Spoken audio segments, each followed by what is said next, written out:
Now, the past few days have brought the DMV some bad news and some good news in our struggles with the coronavirus. It was reported Friday that the district and our surrounding suburbs have the highest rates of people testing positive for coronavirus in the nation.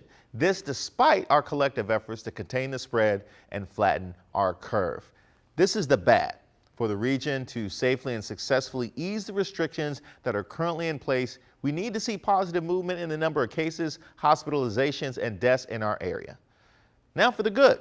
One of the key elements of containment is testing and contact tracing. Due to the lack of testing equipment, labs, and people to carry out the necessary groundwork, we haven't been able to contain the spread of the virus. It's these limitations that have been principal in keeping local businesses from properly opening and allowing residents the social contacts and life that we're used to. But it's now expected by June or early July, there'll be enough testing and tracing mechanisms in place to turn the tide. And if this is done correctly, and it can be, see South Korea, then containment will happen, and hopefully within a matter of weeks. Now for this to work, there are three things that will be needed from us. First, once they become widely available, you do need to get tested. Do it for yourself and for your community.